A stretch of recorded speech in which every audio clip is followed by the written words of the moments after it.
तो उनको 5 लाख रुपए का इलाज बिल्कुल मुफ्त मिलेगा पीएम जन आरोग्य योजना के अंतर्गत। यानी कि उनको अपनी जेब से कोई पैसा नहीं खर्च करना पड़ेगा।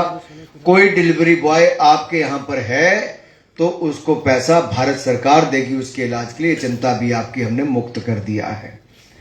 इसी तरह से ही हमारे जो अन्नदाता हैं, उन अन्नदाताओं के लिए, किसानों के लिए पहले बैंक से 3 लाख रुपया ऋण मिलता था किसान क्रेडिट कार्ड पर। अब किसान क्रेडिट कार्ड पर जब आप ऋण लेते हो, लोन लेते हो, तो आपको इंटरेस्ट सबवेंशन मिलती है, यानी कि आपको सब्सिडी मिलती है। अगर 7% आप इंटरेस्ट दे रहे हो तो 4% सब्सिडी मिलेगी, आपको मात्र 3% देना पड़ता है। अब मोदी सरकार ने उसको बढ़ाकर 5 लाख रुपया कर दिया है। अब किसानों को 70% ज्यादा पैसा मिल पाएगा।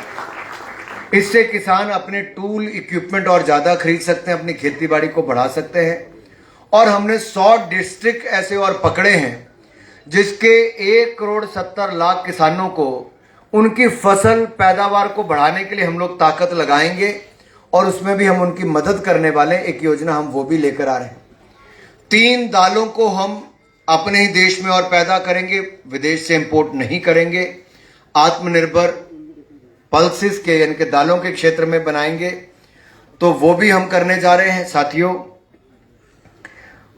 तूर, उड़द, मसूर की दाल, इसके ऊपर ज्यादा ध्यान दिया जाएगा। और जो 7 करोड़ से ज्यादा हमारे किसान हैं, मछुआरे हैं या दूध उत्पादन वाले हमारे भाई बहन हैं, उन सबको 3 लाख से बढ़कर अब 5 लाख रुपए बैंकों से मिल सकता है। 1100 से ज्यादा हम लोग एग्री डिस्ट्रिक्ट्स इस तरह से उसको कवर करने वाले हैं ताकि माइग्रेशन भी कम हो, रोजगार स्वरोजगार के अवसर ज्यादा मिल सके। 1-2 विषय आप सबके बीच में मुझे और रखने हैं।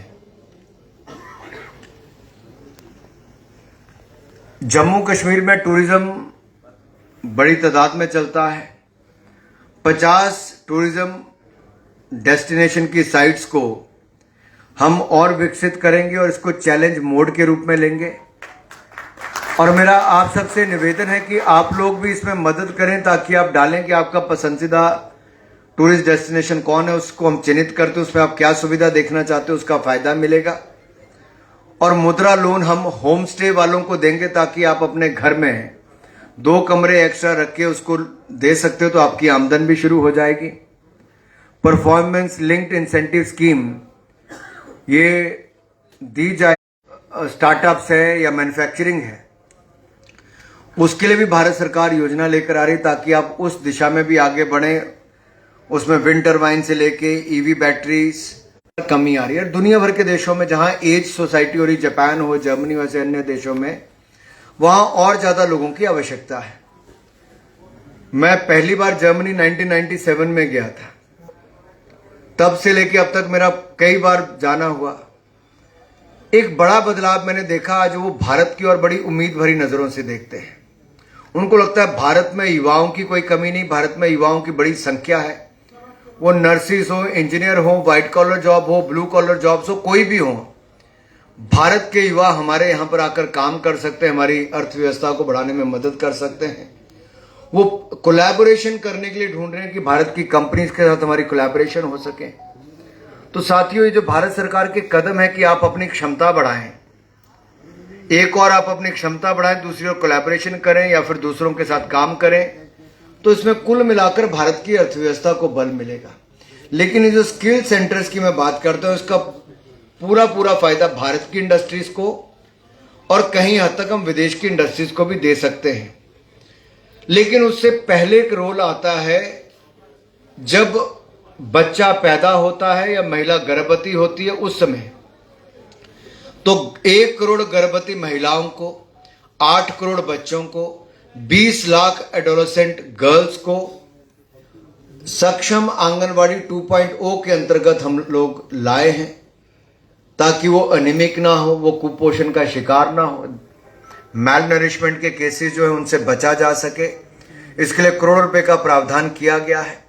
अब जब बच्चा आपका स्कूल चला जाए तो वो कारोबार करने के लायक, रोजगार करने के लायक, या स्वरोजगार के लायक कैसे बन पाए, तो उसके लिए अटल टिंकरिंग लैब भी हम स्कूलों में खोलने जा रहे हैं। आपको जानकर प्रसन्नता होगी, पिछले 10 सालों में हमने 10,000 अटल टिंकरिंग लैब देश के स्कूलों में खोली और अब अगले 5 सालों में हम 50,000 अटल टिंकरिंग लैब देश के स्कूलों में खोलने जा रहे हैं। इससे सरकारी स्कूलों में भी बच्चों को कम उम्र से ही इंक्यूबेशन सेंटर, वहां पर उसको जानने का अवसर मिलेगा, साइंस को समझने का अवसर मिलेगा, प्रैक्टिकल नॉलेज मिलेगी। नहीं तो हमारे यहां पर किताबी कीड़ा बनाया जाता कि आपके नंबर कितने आते हैं, लेकिन डिग्री लेने के बाद उसको आता कितना है मुझे नहीं पता, इंडस्ट्री वाले ज्यादा जानते होंगे। तो केवल डिग्री उसके पास ना, बचपन से उसको आदत पड़े कि प्रैक्टिकल नॉलेज क्या है, और उसको एक बहुत बड़ा बदलाव हम लोग यहां पे करने वाले हैं। राज्य की सरकारों के पास पैसा ज्यादा आए तो हमने 1.5 लाख करोड़ रुपए का प्रावधान किया है। अगले 50 साल तक राज्य की सरकारों को कोई ब्याज नहीं देना पड़ेगा और ये 1.5 लाख करोड़ रुपए हम राज्यों को दे देंगे उनके विकास करने के लिए, ये भी हमने तय कर दिया है। साथियों, यही नहीं, आप देखते होंगे रास्ते पे रेडी पटरी फड़ी वाले हैं जिनके पास दुकान खरीदने की क्षमता नहीं है, लेकिन वो धंधा करना जानते, व्यापार करना जानते हैं, लेकिन उनको रहना पड़ता है किसी ब्याज पे पैसा देने वाला जो है अनऑर्गेनाइज सेक्टर। तो ब्याज कितना वसूलते हैं वो 36% ब्याज, यानी कि 3% महीने का ब्याज वसूलते हैं और कुछ एक किश्त पहले काट लेंगे। लेकिन हमने उसको और सुविधा ये कर दी है कि वो स्वनिधि योजना के अंतर्गत अपने आप को रजिस्टर करवाए। 10,000 से लेके उसको 50,000 रुपए तक मिलता था। हम अब तक 68 लाख लोगों को स्वनिधि योजना के अंतर्गत पैसा दे चुके हैं। अगर वो डिजिटल लेन देन करता है, सब्जी बेचने का, चाय बेचने का, चूड़ी बेचने का, कुछ और बेचने का काम भी, तो डिजिटल लेन देन पे और समय पे पैसा वापस करने पे उसका ब्याज पूरा माफ हो जाता है। आप कल्पना करो किसी व्यक्ति को 36% ब्याज देना पड़ता हो और आज डिजिटल लेन देन करके समय पे ब्याज देने पर उसका ब्याज माफ कर दिया जाए, तो उसका तो जीवन और उसको प्रॉफिटेबिलिटी देखिए कितनी होती होगी। ये मोदी सरकार ने 68 लाख रेडी पटरी फड़ी वालों को किया जो शहरों में थे। अब हम इसको ग्रामीण भारत में भी करने वाले हैं। करोड़ों युवाओं को और ऐसे लोगों को इसका लाभ मिलेगा। साथियों, सेकंड एसेट मोनेटाइजेशन स्कीम हम लोग वापस लाने वाले हैं जिसमें 10 लाख करोड़ रुपया मिलेगा। जल जीवन मिशन, इसके अंतर्गत हमने 13 करोड़ घरों को नल से जल दे दिया है। 80% घरों पे मिल गया, जो 20% रह गया अब उसको भी हम देने चाले हैं। कैंसर के केसेस तो नहीं बढ़ रहे, लगता है समाज में कैंसर के केसेस बढ़ रहे हैं, बढ़ रहे हैं। और कैंसर के केसेस बढ़े तो उसमें डे केयर सेंटर भी बहुत जरूरी है और उसका उपचार भी बहुत जरूरी है, इलाज भी बहुत जरूरी है। तो मोदी सरकार ने निर्णय लिया है कि हम देश के हर जिले में डे केयर कैंसर सेंटर खोलेंगे और इसी साल 200 डे केयर कैंसर सेंटर खोल देंगे और कैंसर की जो दवाई विदेशों से लानी पड़ती है उस पर 0 कस्टम ड्यूटी भी कर देंगे। तो एक तरह से ये भी कर दिया। अब डॉक्टर्स की कमी ना हो, विदेशों में बच्चे डॉक्टरी पढ़ने जाते थे, मैंने आपको बताया कि हमने कैसे दुगनी सीटें एमबीबीएस की कर दी। अब हम अगले 5 सालों में 75,000 सीटें एमबीबीएस की ओर बढ़ा देंगे और इसी साल 10,000 एमबीबीएस की सीटें एक ही साल में और बढ़ जाएंगी। आपके कितने बच्चों को डॉक्टर बनने का अवसर मिलेगा। न्यूक्लियर एनर्जी मिशन, इस पर हम लोग 20,000 करोड़ रुपए खर्च करने वाले हैं। मुझे आज भी याद है सन 2012-13 में शायद मैं जर्मनी में ही था उस समय भी, तो जर्मनी ने उस समय अपने सारे न्यूक्लियर फैसिलिटी को शट कर दिया था। बहुत पहले उन्होंने रिन्यूएबल एनर्जी को शुरू किया, घरों की छतों पे सोलर प्लांट। उस समय हमने तो अब लगाए, मोदी जी के आने के बाद उन्होंने उस समय लगाने शुरू कर दिए थे। लेकिन उन्होंने गलती एक की कि उन्होंने अपना थर्मल भी बंद कर दिया, न्यूक्लियर भी बंद कर दिया। भारत वो गलती नहीं करने वाला। हमने अपनी रिन्यूएबल एनर्जी की क्षमता को बढ़ाया है। विंड हो, सोलर हो, हाइड्रो हो या बायोगैस हो, इसमें हमारी क्षमता लगातार बढ़ी है। हमारी दुगनी पावर प्रोडक्शन कैपेसिटी हमने पिछले 10 सालों में कर दी। अगर हम 2.5 लाख मेगावाट करते थे, आज हम 4.5 लाख मेगावाट का उत्पादन करते हैं, और इसमें 75,000 मेगावाट तो केवल सोलर की है। हमारी जो क्षमता आने वाले समय में हम करने वाले हैं, उसमें विंड रिन्यूएबल को तो बढ़ाएंगे, साथ में न्यूक्लियर को भी मिक्स करने वाले हैं, और कोयले के भंडार हमारे पास अगले 300 साल के पड़े हैं। हम उसका उपयोग भी करेंगे, लेकिन प्रदूषण कम हो, इसलिए हम कोल गैसिफिकेशन की ओर भी जा रहे हैं कि गैस कोल से कैसी बनाई जाए ताकि और क्लीन एनर्जी की ओर हम आगे बढ़े। वो भी हमने अनाउंसमेंट इसमें कर दिया है। ऐसे बहुत सारी योजनाएं, सारी यहां पे बताऊंगा तो बहुत लंबा समय लगेगा। शिप बिल्डिंग हमारे लिए बहुत इंपॉर्टेंट है, हमने वो भी किया। एक जो हैंडीक्राफ्ट का एक्सपोर्ट की बात है, उस पर बहुत बड़े कदम हम लोग उठा रहे। एयर कार्गो फैसिलिटी भारत सरकार वो खड़ी कर रही है। फिर एमआरओ जो रिपेयर करने के सेंटर्स बनते हैं हवाई जहाजों को, उसको देश के अलग अलग कोनों में बनाने जा रही है। जम्मू कश्मीर के लिए तो इतना बल सरकार दे रही है कि यहां पे माइक्रो स्मॉल मीडियम एंटरप्राइजेस के साथ साथ जो कॉटेज इंडस्ट्री है, जहां पे हैंडीक्राफ्ट हैंडलूम बनता है, वो भी देश और विदेश में जाए, उसके लिए अलग अलग प्रयास किए जा रहे हैं। और हमारे यहां पर जैसे पर्यटकों की संख्या, टूरिस्ट की संख्या बढ़ रही है, तो यहां के लोगों की आय के अवसर भी लगातार बढ़ रहे हैं। अब टेक्नोलॉजी का किसको लगता है कि लाभ हुआ है कि इंटरनेट की सुविधा का? आप में से जिसको लगता है कि इंटरनेट की सुविधा का लाभ हुआ, वो हाथ खड़ा करके बताएं जरा। जिसके हाथ खड़े नहीं हुए, या तो उसके पास स्मार्टफोन नहीं है। लगभग सबके ही हो गए। चेक शर्ट वाले भाई का नहीं हुआ हाथ खड़ा। अभी 2G पे ही हो, यहीं तक हाथ खड़ा, तो यहां तक जाएगा तो 5G कनेक्शन है। अब तो 5G टेक्नोलॉजी भी भारत की अपनी है भाई, 4G टेक्नोलॉजी भी हमारी अपनी है, और 6G टेक्नोलॉजी दुनिया में जब आएगी तो दुनिया के सबसे पहले देशों को जो 6G टेक्नोलॉजी लाएंगे, उसमें भारत का नाम भी होगा। ये वो भारत है जो कल तक 2G टेक्नोलॉजी लेने के लिए भी दुनिया के देशों के पास लाइन लगा के खड़ा होता था। आज दुनिया भर में डिजिटल पेमेंट करने वाला देश अमेरिका, यूरोप, जापान ये नहीं है।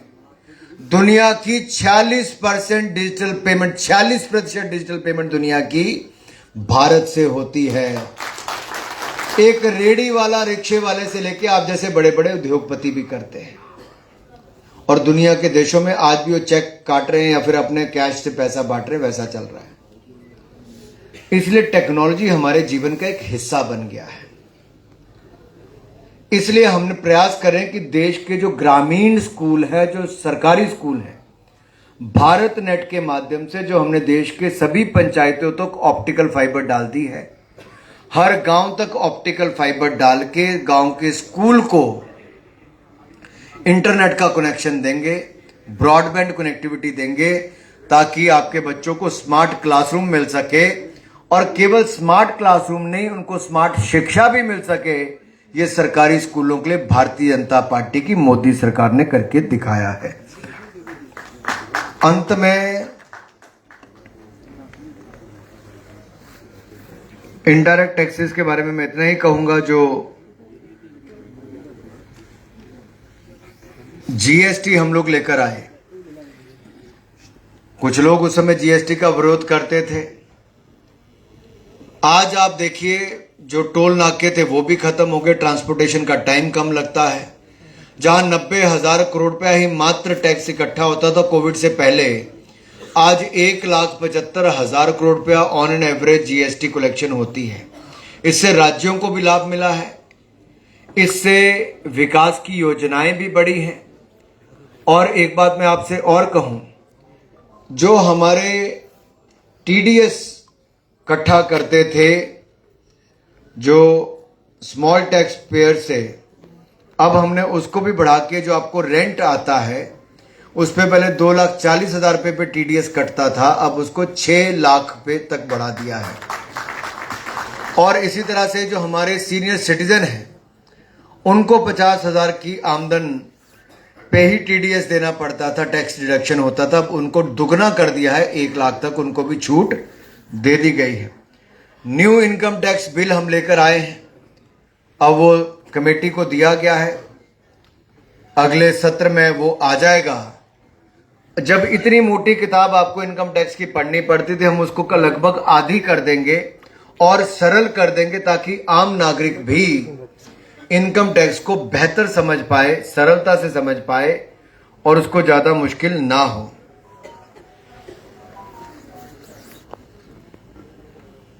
जो 90 लाख से ज्यादा टैक्स पेयर ने वॉलंटरी अपनी इनकम टैक्स की किया है, जो 2022 की हमने सुविधा थी अपडेट करने की, हमने उसको एक बार फिर बढ़ाया है। 2 साल से बढ़ाकर इसको हमने 4 साल कर दिया है कि आप अपनी रिटर्न को अपडेट कर सकते हैं। इससे भी एक बार आपके पास अवसर है, कोई त्रुटि रह गई हो, कोई गलती रह गई हो, कहीं भूल हो गई हो, तो उसको सुधार करने का अवसर भी आप पे विश्वास करके मोदी सरकार ने आपको एक बार अवसर और दे दिया है। और नेशनल सेविंग स्कीम पर जैसे आपकी मांग थी वैसा हमने कर दिया है। जम्मू कश्मीर के लिए एक नहीं अनेक प्रोजेक्ट हम लोग लेकर आए हैं, ये सब किया है। और साथ ही साथ केंद्र ने भी 41,000 करोड़ रुपया बजट में एलोकेशन जम्मू कश्मीर के लिए की है। साथियों, मेरा आप सबसे अनुरोध इतना ही रहेगा कि योजनाओं का लाभ भी उठाएं और जो घोषणा हमने बजट में की है उसको जन जन तक भी पहुंचाएं। छोटी छोटी तो इसका बहुत लाभ मिलता है सरल तरीके से जानने के लिए। टेम्पलेट्स भी बनी हुई है कि क्या किस वर्ग को लाभ मिलने वाला है। एक सिंगल स्लाइड में वो सारा आ जाता है कि कैसे आपको लाभ मिलेगा।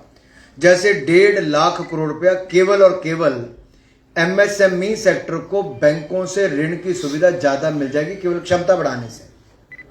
अगर आप याद करो, कोविड का समय मॉरेटोरियम पीरियड आपको दिया था, मॉरेटोरियम पीरियड दिया था कितना, 6 महीने का दिया था उस समय, तो आपके बैंक खाते एनपीए नहीं हुए। फिर आपको लगा कि आपको पैसे की और जरूरत है, तो हमने emergency credit line guarantee scheme ECLGS लेकर आए थे और आपको 20% एडिशनल वर्किंग कैपिटल दिया, वो भी बगैर आपकी घर जमीन गिरवी रखे। ये आज तक 75 साल में कोई सरकार नहीं कर पाई थी। ये मोदी जी ने आप पे विश्वास करके 20% एडिशनल वर्किंग कैपिटल दिया। पैसा कुल मिला के सच्ची 4 लाख करोड़ रुपए, सुनील भाई 4 लाख करोड़ रुपए हमने उस समय बैंकों से सभी व्यापारियों को दिया था।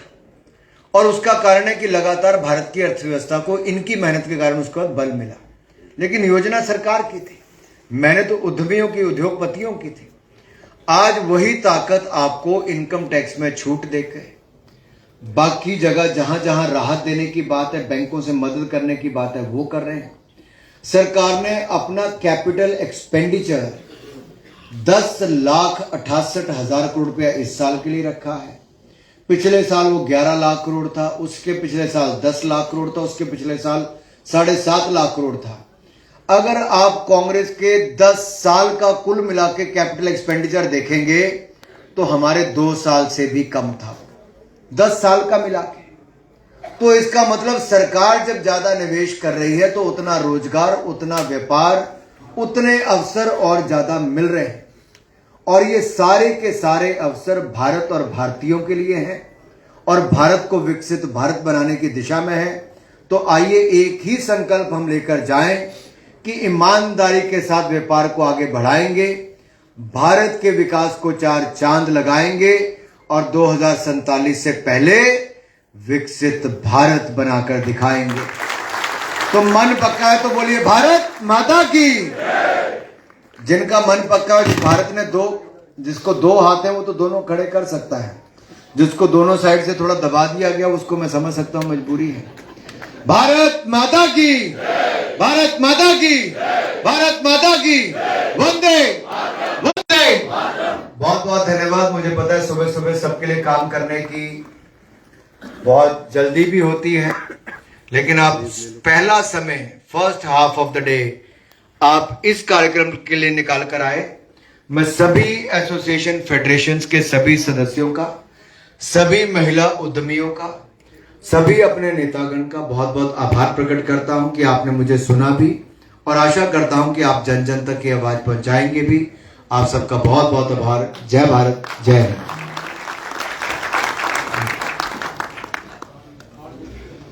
बहुत ज्ञान बांटने से है बढ़ता है, और आज हमारे ज्ञान में जो इजाफा हुआ है वो हम सब यहाँ पर इनकी तारीफ की गड़गड़ाहट से आपको पता लगता है।